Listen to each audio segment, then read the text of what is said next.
Tony, a vibrant young man in his early 30s, lived life to the fullest. He was hardworking, driven, and had big dreams. Tony shared an apartment in the heart of the city with his friends, Ikechukwu and Wale. The three had been inseparable since university days. Ikechukwu and Wale came from wealthy backgrounds, but despite their privileged upbringing, Wale harbored a deep-seated jealousy towards Tony. He envied Tony's fashion sense, his confidence, and even his girlfriend, Bumi. Wale had tried to drive a wedge between Tony and Bumi, often badmouthing Tony to her. Ikechukwu noticed Wale's behavior, but Tony remained oblivious. Ikechukwu would always tell Tony, "Guy, you won't believe what I've been hearing that Wale has been saying about you to Bumi. I think you should confront Wale. We are friends. You shouldn't be doing that." And Tony would always say, "Guy, I beg, forget that one. What if it's not true?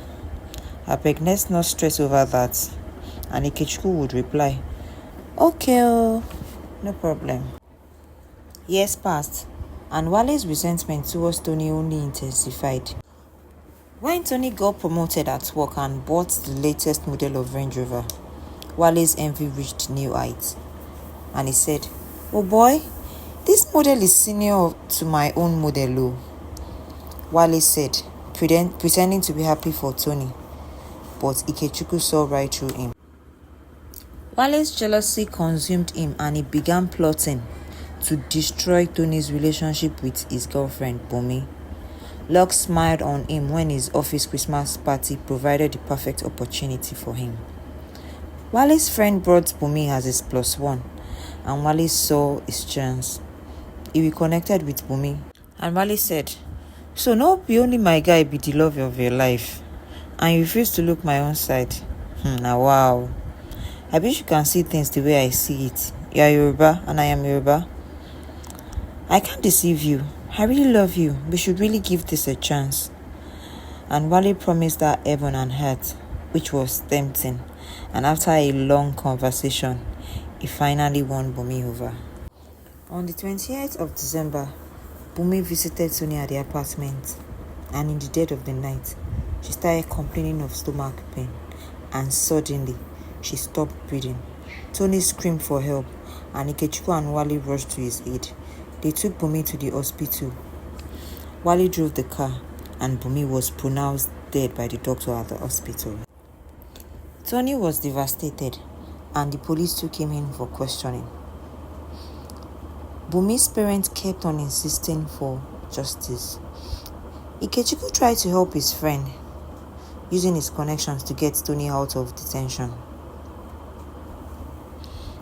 On the 25th of December, Ikechukwu visited Tony at KIRIKIRI prison. All they both did was cry. Tony kept on weeping and saying he knows nothing about Bumi's death. Ikechukwu obviously believed him. As the investigation unfolded, Ikechukwu grew suspicious of Wale's behavior. Wale had moved out of the apartment, citing strange reasons. Ikechukwu's suspicion deepened when he hired a taxi driver to follow Wale to his new apartment when Wale came to pick the remaining of his stuff in the apartment. What Ikechukwu saw shocked him. He was too stunned to speak. He saw that Bumi was alive and well, and he saw the both of them hugging each other. He saw them through the window. And Bumi said, "Babe, that's how some people ended up spending their Christmas in KIRIKIRI. As for me, I can't wait for next week to come, just so I can relocate to the United States and start a new life. Let Tony rot in prison." And Wale said, Abba, so you hate my guy past me," saying mockingly, "What did my guy do you?"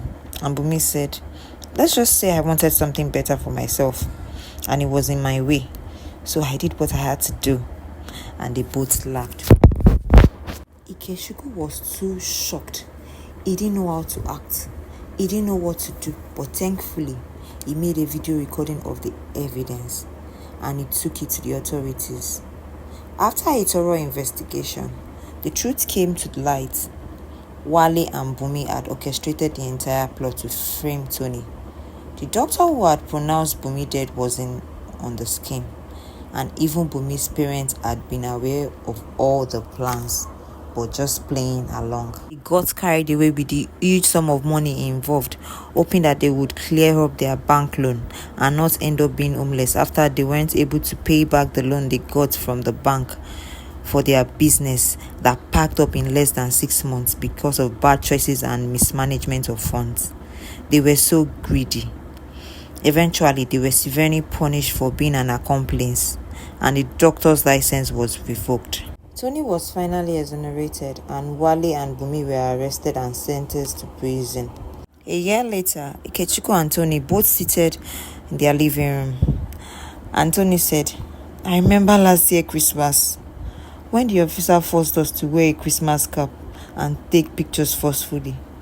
And Ikechukwu said, "See guy, I be wan ask, why were they forcing you guys to wear that Christmas cap?" They said the government supplied them with Christmas cap and we must use it and we must take picture to show that the cap were worn by the prisoners and not by the police officer. Ikechukwu laughed so hard and he said, "I remember you coming to see me with a Christmas cap on your head. Now it's so funny because on that day it wasn't funny. I also remember those guys fighting over plate of food. Hunger no good oh. We thank God say you know the prison, they sing Christmas carol. You know say you sabi sing well. Now you go there for front." And Tony said, "You know well, God forbid." And they both laughed. Tony thanked Ikechukwu and he promised never to let anything come in between them. Tony said, "Till date, I still can't point out how I offended Wale to make him hate me that much." And Ikechukwu said, "A wicked person will always hurt you. Even if all you do is love them, they would always find fault in whatever you do and find a reason to hate you, my brother. Let's just forget all that." He said, "If not for you, my guy, where are for day to day?" And he said, "I beg my guy, forget them. You be correct friend, you be sure friend. I don't feel leave you for that condition like that. You know say you be my best friend. I be your G for life." And they both hugged and laughed. Ikechukwu's quick thinking and loyalty has saved his friend's life, and Tony would never forget it. The end.